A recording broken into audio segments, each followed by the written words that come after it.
Welcome to Analyzing the 1%.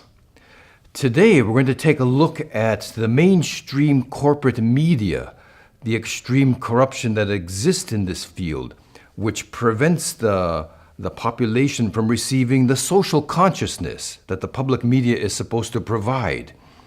My name is Gilbert Gambucci. I am an activist at Occupy Wall Street. By profession, I am an international pianist and psychosocial therapist.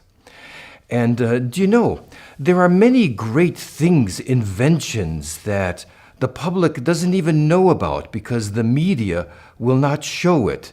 You know, for example, in Brazil, there is the Keppe motor. It's a discovery that has been made, motors that capture energy from the air. It's called scalar energy. It's this energy that Nikola Tesla was working with. And Tesla was using motors based on this type of energy. It's the purest energy that exists.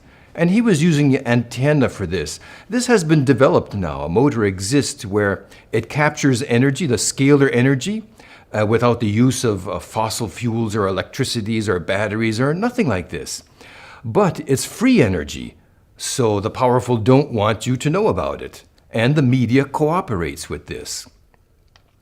Or, for example, many of my colleagues have been talking about the fact that the May Day demonstrations in New York and the days following, day and night, there were so many demonstrations in the 5 boroughs of New York, to the point where nobody even knows how many there were. But what came out in the media about this? You know, no little things as though nothing much was going on. And so people don't know what's really happening. Or, for example, in a previous program, I talked about solutions to the economic problem, the sickest sector that we have in society, the economic sector. And we have what's called the trilogical companies. Trilogical because they're based in science, philosophy, and spirituality, bringing ethics into the workplace. These trilogical enterprises, which exist, the media doesn't want you to know about them. Yes, they're a very strong barrier to social consciousness. So I would like to start our discussion today with a short excerpt from a television television film of Dr. Norberto Keppe, the author of the trilogical companies and the founder, the one who made the science that I use to analyze social questions. So I've taken the liberty to dub this excerpt from Portuguese into English.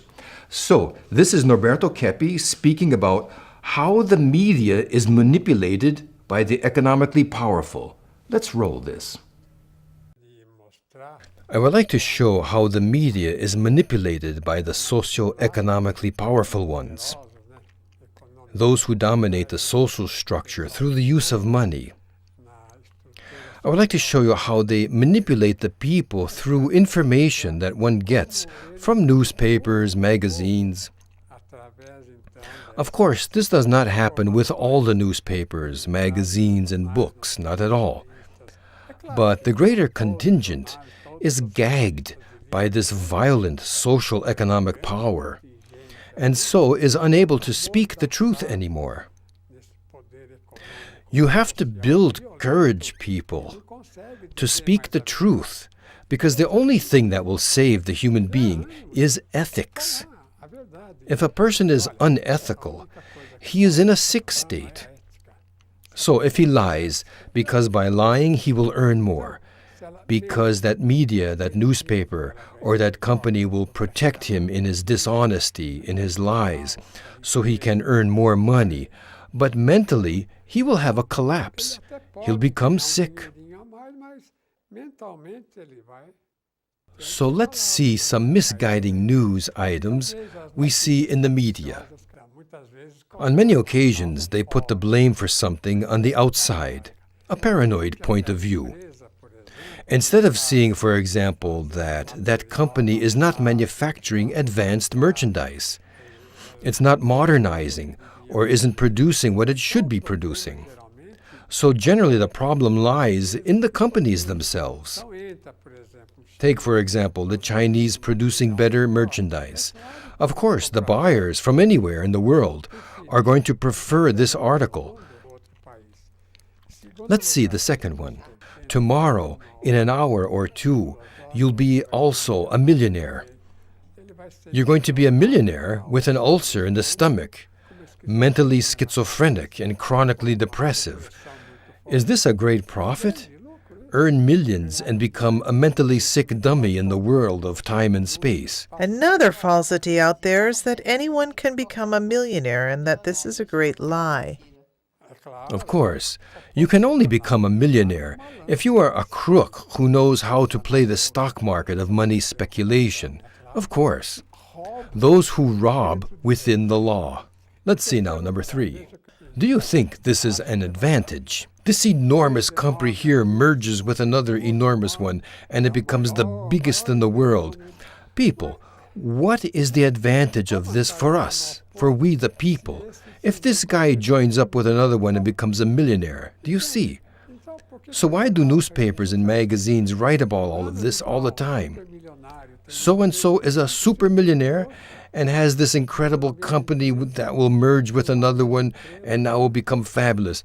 Fabulous for what? It's worse. Then we have a monopoly. There is no competition. The quality falls, and nobody does anything in relation to this. It's to better exploit the people. The media announces this news because they know that the people do not understand the losses that they will suffer. It's time for the people to perceive this and stop being so gullible.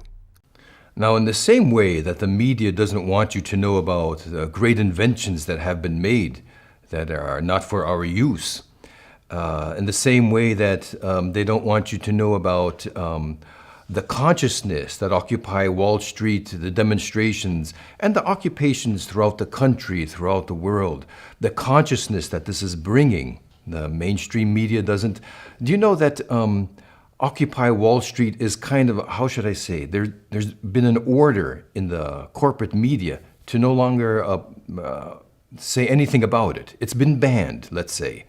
You know, exactly so that you don't know what's happening. And in the same way that the solution to economic problems, the trilogical companies, is kept out of public view as well. And also, in the same way, the studies, the principles of the Founding Fathers also are kept out of public view so that we don't perceive very well the direction that the economic sector has taken us away from democracy. How the economically powerful people, the 1% as we call them, how they dominate the political sector to the point where we don't have democracy anymore. You know, what are your choices? Your choice is somebody who's a part of the 1% or somebody who's been completely bought out by the 1%. You choose. You know, they just use our political sector as a show. So really the problem is not our democracy as the Founding Fathers set it up. It's the problem that it's been completely usurped by the economically powerful people. This is the problem. And you know, this thing of capitalism, the question of Adam Smith, he had a very naive idea that he took from Jean-Jacques Rousseau, that the human being is born good.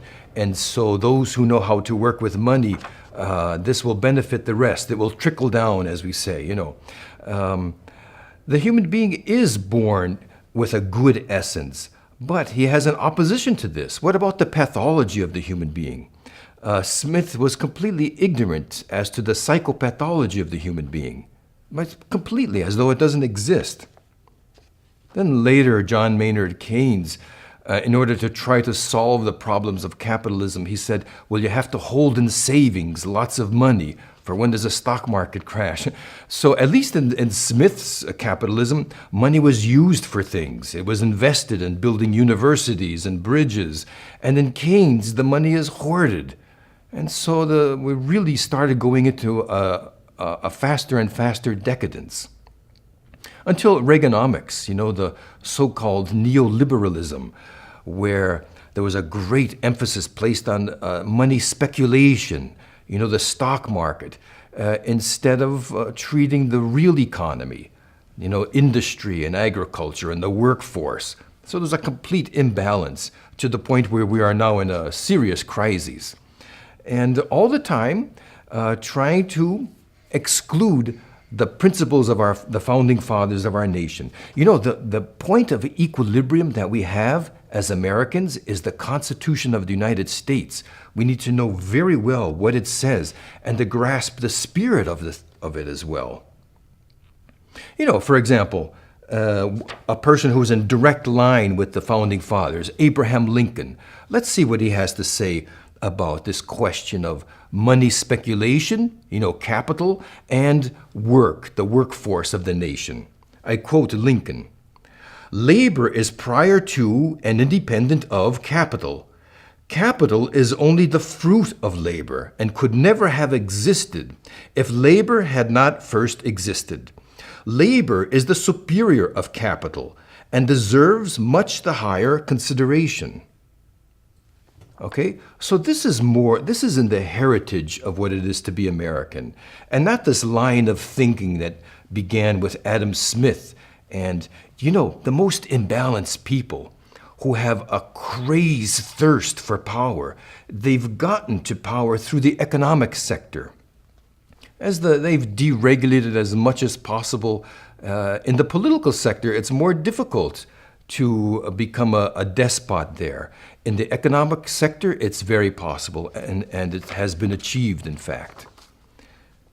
All right, so we need to consider this. So people are trying to replace our democracy rather than replacing the economically powerful people, the 1%, with work, with the trilogical companies to build a parallel economy in order to isolate the economically powerful people from our lives, from participating in our true democracy. We want our democracy back that is there inherent in the Constitution of the United States. This is our true heritage. You know, we don't want that replaced with Marxism, which also doesn't perceive the psychopathology of the state. You know, in practice, what happens is that all the benefits of the civilization gets put into the hands of the state. In capitalism, all the benefits are put into the hands of the capitalist. The results are the same. There's a few people who extract everything from the civilization, and the rest, the 99%, end up with relatively nothing. Both systems have the same objective. Or we see people today who want to try to replace our democracy with anarchism, you know. And not all of my colleagues will agree with this on this point, agree with me, but I have to say from a scientific perspective that one of the nice things about Americans is that we put things in practice. You know, this so-called non-hierarchical direct democracy procedure. We've put this in practice to the point where in our general assemblies, what happens is in this direct democracy, everybody has equal say, no matter who you are, in any question. And so what happens is this also doesn't consider the psychopathology of the human being, the same mistake that Smith made, the same that Marx made. And that is to say, what happens in practice is that it's the most imbalanced people that always take control of the meetings, that shut down really good propositions that are brought up to be talked about. Okay? So you can't substitute the consciousness of the pathology of people with the system. Okay? So we know that this direct democracy doesn't work to the point where we don't have the general assemblies anymore. And people who have participated in these meetings, it's incredible how many people got burnt out through trying to use these, spinning the wheels of these meetings that just don't get anywhere. And I find it interesting that many of the younger university people, they came to the occupation already with these ideas of direct democracy that they learned in the universities. And we know that one of the first targets, principal targets of the CIA is universities. Okay, so you connect the dots, you know. It's very easy to send a person into a meeting of a direct democracy and shut it down. Okay, so what we want is the democracy that our founding fathers laid out for us, very explicit in the Constitution of the United States. We want this reinstated by getting the hands of the 1% off of our democracy. And do you know, the real reason why Liberty Square was wiped out after a few months by the 1% is that the consciousness that was going on in that square was unbelievable. People from all over the United States were going there, people from all over the world. I would do between 10 and 20 interviews from independent media, which is another thing. Independent media are very courageous people. They want to speak the truth. I don't know how many interviews I gave altogether, all told, in those 3 months.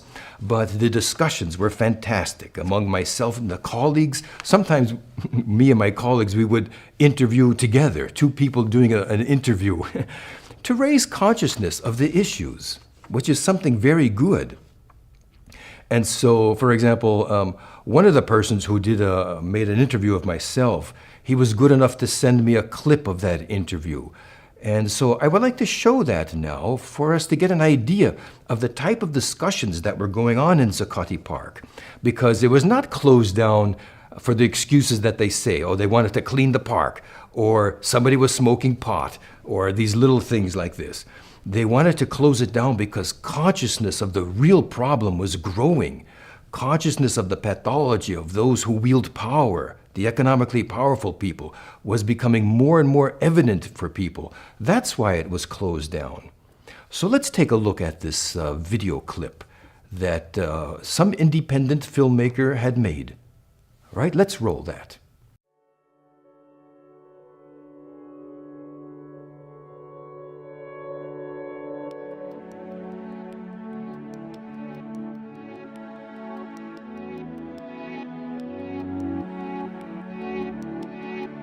Well, I'm representing a book that is historic because it's the first scientific study ever written about the psychopathology of people with economic power.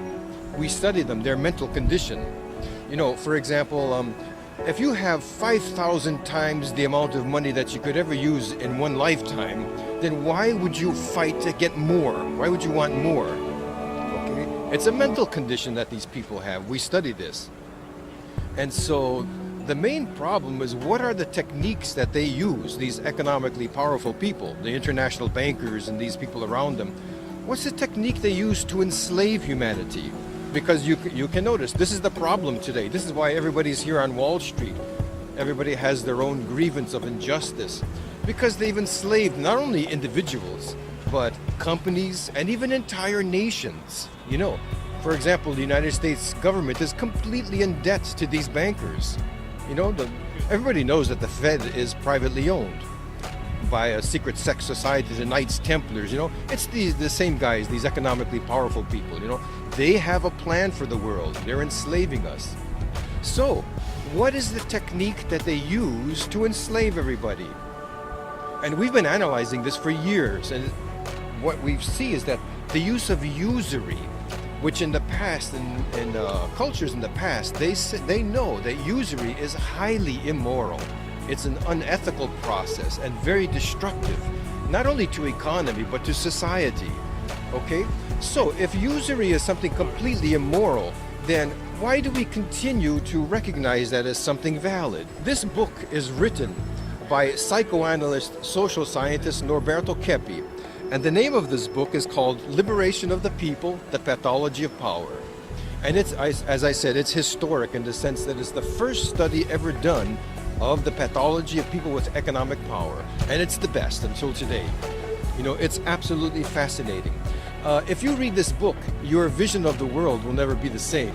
They take the capital that people get by working, you know, from the companies, and then they speculate with that, making money with money, and giving nothing in return to society.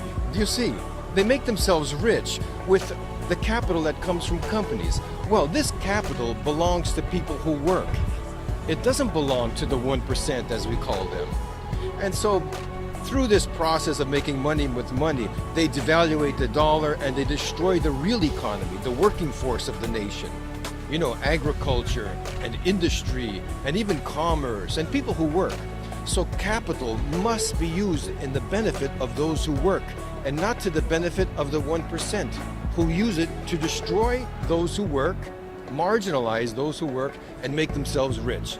This has to stop. The question of financial speculation is something that destroys economy. It's difficult for people. We're so brainwashed that we need these people. It's difficult for people at first to perceive this, you know. Okay, for example, somebody who is psychopathic, they're very clever because, first of all, they don't have any capacity to work. They will not do anything for anybody. They don't serve. So what they do is they get themselves into positions of power, very clever, you know, in order to dominate other people. And then they vent their hatred and envy, you know, with full force.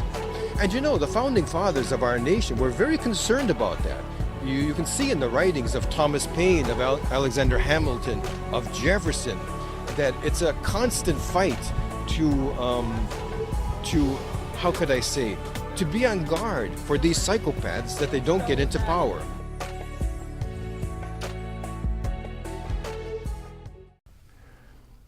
You know, with all the sabotaging that the 1% has tried to do to this movement of sending criminals into Liberty Square when it was being occupied, of this question of the media, it's incredible how they try to show a different image from what is really happening in the movement, to this question of people confusing the essence of the movement with direct democracy as though that is the movement. But what people are resonating with worldwide is the fact that throughout history, it's always been some powerful group who the world was theirs, you know, and finally it is our turn, the 99%. The world belongs to the people, and even the money in the world, the riches of the world, don't belong to a few people, a small group of people. The wealth, the natural resources, the money, our lifestyles, this belongs to the 99%. And people are resonating with this cry for justice. This is the essence of the movement. The essence of this movement of Occupy is good. With all the problems that people have, that show up, this always happens. In any group of people, problems show up. But the essence of the thing is good. And people are resonating with that all around the world. We don't want to be enslaved any longer by anybody. And finally, it's our turn. Finally, this is what people are resonating with. And I would like to suggest that we take our democracy back one step at a time. You know, John Kennedy said that a free society is a critical society. And so we need this kind of criticism of the real problems to analyze the origin of problems, because then solutions come. And you know, as the public media doesn't do this, the corporate media, as we call them, that media which is owned by the 1%, then what happens is the social consciousness is cut off. And you know, in a certain way, this is being replaced by Occupy Wall Street, who are demonstrating very specific grievances, which of course we have a constitutional right to do, in order to bring more public awareness as to what is really going on, so that we can bring solutions to the problems that we're having. And, you know, the definition of Occupy is to take back what is rightfully yours, that the 1% has either illegally or immorally stolen from you. Okay? And you know, I just have a little clip of a good friend of mine, Paul Stein. We arrived at Liberty Square at the same time there in early October, and he already arrived there with his song called the Occupy Wall Street song, playing it with his accordion, always creating a good energy. And so let's just see this Occupy Wall Street song of John Stein. And Occupy. See you the next time on Analyzing the 1%. So we occupy for change, marching to the beat of Occupy Wall Street. We're here to shout, we've been left out, we're turning up the heat. On Wall Street, not the workers, bail out families, not the bankers. Make